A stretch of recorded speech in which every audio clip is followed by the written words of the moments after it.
আছে, উজু করিনি।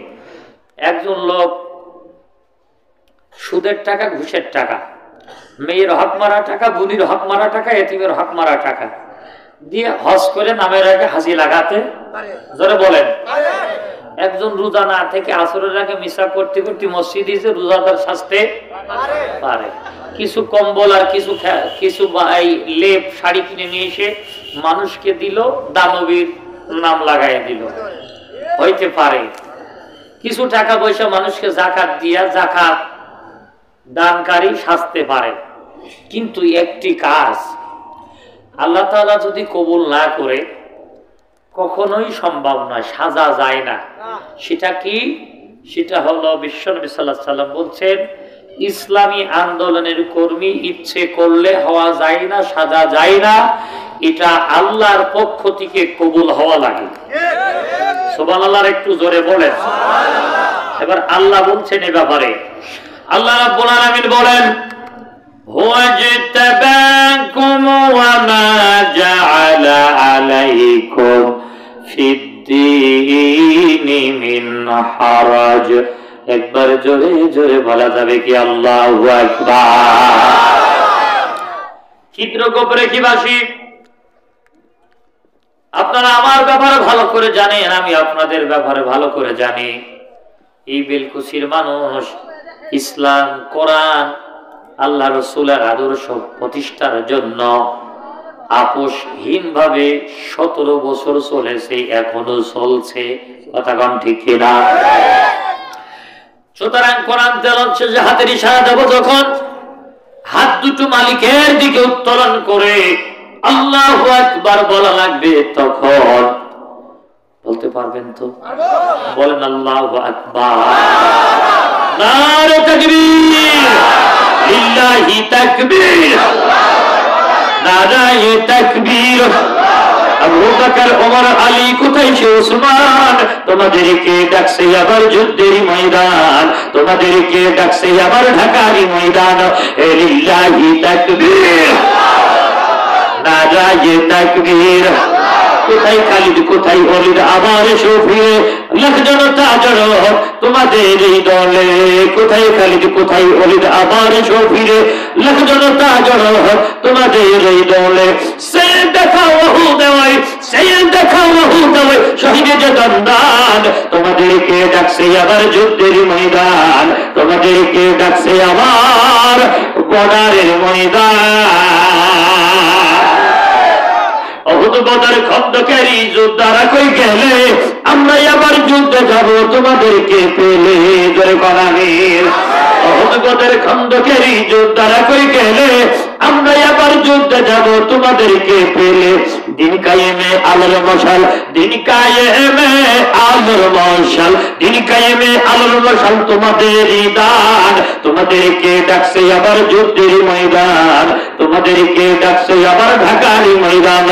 লিল্লাহি তাকবীর, নারায়ে তাকবীর। আল্লাহু আকবার বলে নামে যারা পথে, কোরআন নিয়ে আপোষ করা নয়তো কোনো মতে। আল্লাহু আকবার বলে নামে যারা পথে, কোরআন নিয়ে আপোষ করা নয়তো কোনো মতে। বেঈমানেরা করছে দেখো, বেঈমানেরা করছে দেখো, বেঈমানেরা করছে দেখো কোরআন অপমান। তোমাদেরকে ডাকছে আবার যুদ্ধের ময়দান, তোমাদেরকে ডাকছে আবার ঢাকার ময়দান। লিল্লাহি তাকবীর, নারায়ে তাকবীর। সবাই ডানা তোলেন, ডানা তোলেন, উঠ করেন। এসো সাথী আমরা সবাই নতুন শপথ করি, বলেন এসো সাথী আমরা সবাই নতুন শপথ করি। আর কিছু নয় আল্লাহর আইন কায়েম সবাই করি। এসো সাথী আমরা সবাই নতুন শপথ করি, ওরে আর কিছু নয় আল্লাহর আইন কায়েম সবাই করি। আল্লাহ আমাদের শক্তি সাহস, আল্লাহ আমাদের শক্তি সাহস, আল্লাহ আমাদের শক্তি সাহস করবে আরো দান। তোমাদেরকে ডাকছে আবার যুদ্ধের ময়দান, তোমাদেরকে ডাকছে আবার বিপ্লবী ময়দান। নারায়ে তাকবীর, নারায়ে তাকবীর। রাগ করলেন নাকি ভাই? বেজার হয়েছেন নাকি ভাই? ভয় পাইছেন নাকি ভাই? ভয় পাওয়ার আর সময় নাই। টাইম নাই। ঠিক না ভাই? এই 83 আর মাহফিল 21 সাল না 20 সালে করলাম, করে যাচ্ছি সামনে কল্যাণপুর পার করে পুলিশ ব্যারিকেড, পুলিশের ব্যারিকেড দাঁড়ান করাই ড্রাইভারে করছে যে এই গাড়িতে কি মৌলানা জুলফিকার আছে?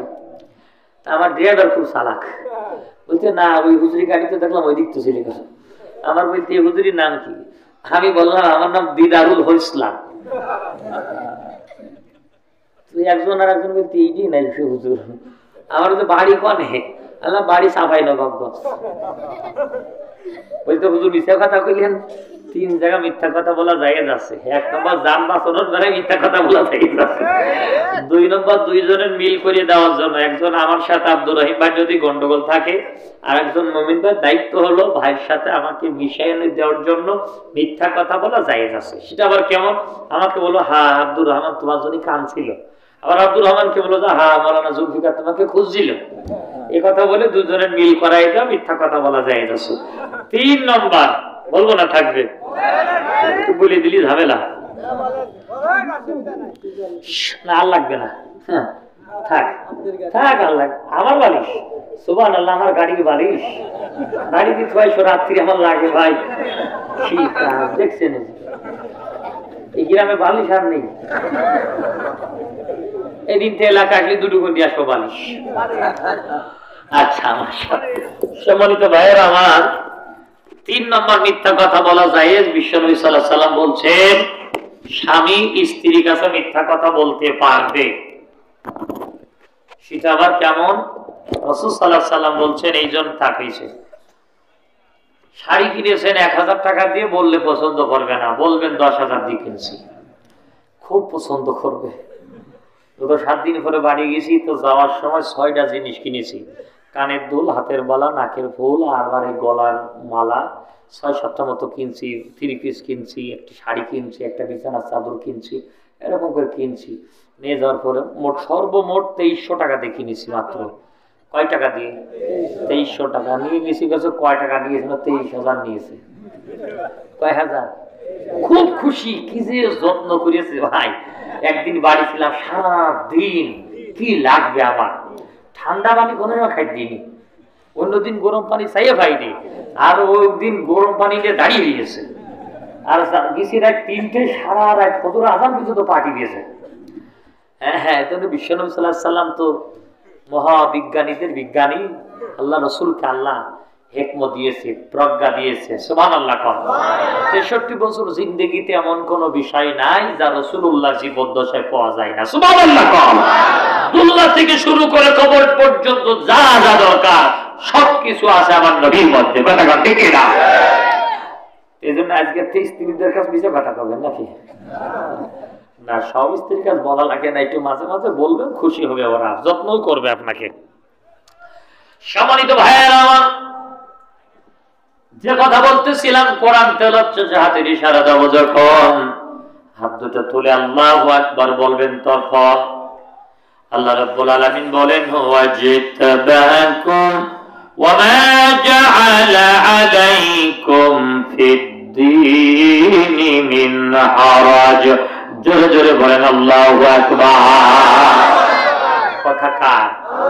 আল্লাহ তাআলা বলেন আমি যাকে ভালোবাসি, পছন্দ করি, তাকে আমার দ্বীনের জন্য, কোরআনের জন্য, ইসলামী আন্দোলনের জন্য কবুল করে নি। তার ইসলামী আন্দোলনের কর্মী হয় তারা, আল্লাহ ভালোবাসে যারে, সেই হয় আন্দোলনের কর্মী। কথা কোন ঠিক না? মাথার তোরে বালি দেবেন, আমি তো নামাজি, আমি তো হাজি, আমি তো গাজী, আমি তো রোজাদার, আমার তো তারাবির, আমার মধ্যে ইসলামের সবই আমল আছে, দাড়ি আছে, টুপি আছে, জুব্বা আছে, পাঞ্জাবি আছে, পাগড়ি আছে, তাহাজ্জুদ আছে, ইশরাক আছে, আওবিন আছে, সবই আমার আছে। কিন্তু আমি তো এখনো ইসলামী আন্দোলনের কর্মী হতে পারে নাই। বিশ্বাস করেন আল্লাহি লিল্লাহি তাআল্লাহি, আল্লাহর ভালোবাসার পাত্র এখনো আপনি হতে পারেন না। ওয়াজ কি বুঝতে পারতেছেন আপনারা? তাহলে আল্লাহর ভালোবাসার পাত্র হতে গেলে কি করা লাগে? জোরে বলেন। ইসলামী আন্দোলনের কর্মী হওয়া লাগে। আল্লাহ কবুল করে নিক, বলেন আমিন। শপথের কর্মী হতে গেলে না অনেক পড়া লাগে, পরীক্ষা দেওয়া লাগে, রিপোর্ট রাখা লাগে। শপথের কর্মী যদি না হন, অন্তত শপথের নিষেধটা তো হওয়া যায়। কথা কন না? তাও হয় না, তাও হয় না, তাও হয় না। বুঝতে হবে আল্লাহর ভালোবাসা এখনো আপনি পান নাই। আল্লাহর ভালোবাসার প্রেমের খাতায় আপনার নামটা এখনো ওঠে নাই। কথা কন ঠিক না? ভোরে নীল জীবনে কত প্রেম আসে, কত রঙে রাঙিয়ে কত ভালোবাসে। আল্লাহ প্রেমের রং মাখলো যারা, সে দোলে আমায় করো গণ্য। আল্লাহ প্রেমেরই জন্য, আল্লাহ প্রেমেরই জন্য। সিল্লায় করাবি শিল্পীরা ছবি আঁকে, আঁকে নিরবধি। আমি যে ছবি আঁকি আল্লাহ প্রেমের। ভোরে নীল জীবনে কত প্রেম আসে, কত রঙে রাঙিয়ে কত ভালোবাসে। আল্লাহ প্রেমের রং, বলেন না, আল্লাহ প্রেমের রং মাখলো যে জন, সে দোলে আমায় করো গণ্য। আল্লাহ প্রেমেরই জন্য, আল্লাহ প্রেমেরই জন্য। একবার জোরে জোরে বলা যাবে কি আমি? নবী আমার বলে, দুনিয়ার মানুষ যদি আল্লাহর প্রেমে তার জীবনকে রাঙাতে পারে, ইহকাল সফল, পরকাল সফল। আল্লাহ রসুলের প্রেম যদি হৃদয়ে না থাকে, সফলতার কোন লেশ মাত্র পাওয়া যাবে নাকি ভাই? যাবে না, যাবে না, যাবে না, যাবে না। আর পরিপূর্ণ সফল ব্যক্তি তো ওই ব্যক্তি যে ব্যক্তি আল্লাহ রাব্বুল আলামিনের কাছে জাহান্নামের আযাব থেকে পরিত্রাণ পেয়ে জান্নাতের কোনায় যদি একটু জায়গা হয়ে যায়, এর মধ্যেই তো বড় সফলতা। কথা বলেন ঠিক না? সম্মানিত ভাইয়েরা আমার, একান্ত মঞ্জুরের আমার কোরআনের মাহফিল